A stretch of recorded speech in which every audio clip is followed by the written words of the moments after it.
Dilemmas at Daybreak. A food company has to improve the way it labels its products. Background. Daybreak is a UK-based company that sells breakfast cereals and snack bars. It has recently received bad publicity due to mislabeling of its products, including its popular range of children's breakfast cereals, ready to go. An ex-employee, an expert nutritionist, has alleged that ready-to-go cereals are high in sugar, salt, and carbohydrates, and therefore unsuitable for children, despite marketing claims that cereals are healthy. The day the news broke, the company website froze and its customer services department was overwhelmed with calls from outraged parents, claiming that cereals were 50% sugar. Furthermore, the nutritional information on the side of the packet only gives details per 30 grams a typical serving, and not per 100 grams. The nutritional content also lists sodium and salt as separate items, which is misleading. Daybreak says it will review the nutritional content and be more consistent in its labeling. However, despite protest, Daybreak hasn't yet issued a public apology.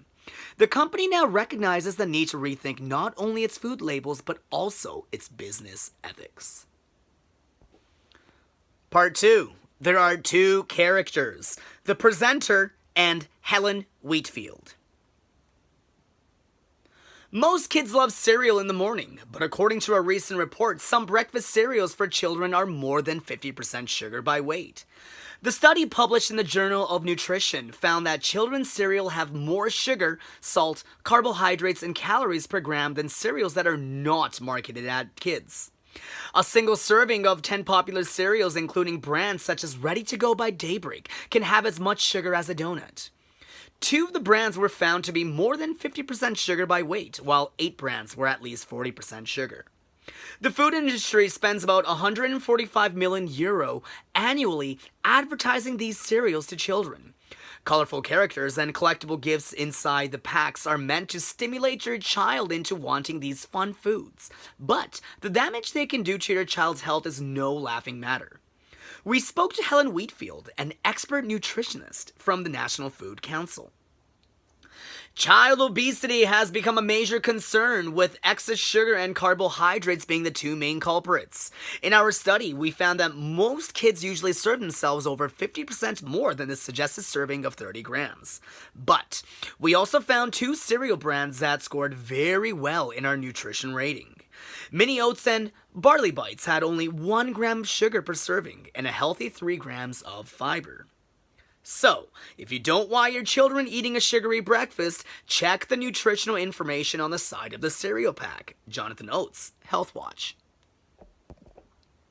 Part 3. Discussing recommendations. You are the management team at Daybreak. Hold a meeting to discuss how you could have prevented this kind of scandal from happening. Discuss these recommendations, amend them, and add some of your own ideas. Be transparent. Label correct nutritional content, both per 30 grams and per 100 grams in all markets. Give the recommended intakes of nutrients for children, not adults, on children's breakfast cereals. Act faster. Daybreak only became concerned when the press published the real nutritional content of its cereals. Own up. The current crisis wouldn't have escalated if Daybreak had owned up and apologized sooner. An immediate public apology is required. Don't blame the press or the experts. Empathize with customers and parents instead. Develop a sustainable policy for the future. Lower the content of sugar, sodium, and carbohydrates. The sugar content in ready-to-go children's cereals is higher than in adult cereals.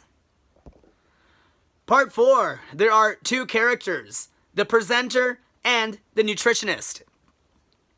According to a recent report, food manufacturers still continue to mislead consumers. Daybreak, for example, has said it has now standardized its food labels and claimed that its children's cereal are healthier than ever. But when nutritional experts checked ready-to-go cereals, they found that sugar content had only been reduced by 10%, at 40% or 12 grams.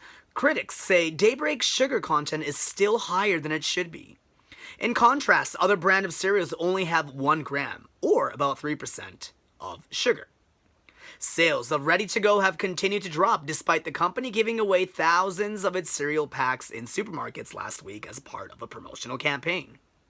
We spoke to one of their former employees, an expert nutritionist who prefers to remain anonymous.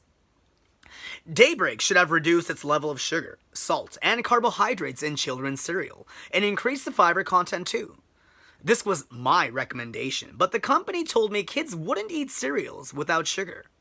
At the end of the day, it's a question of common sense and kids learning to make better food choices. I mean, do you want your child to eat the equivalent of a sugary donut for breakfast?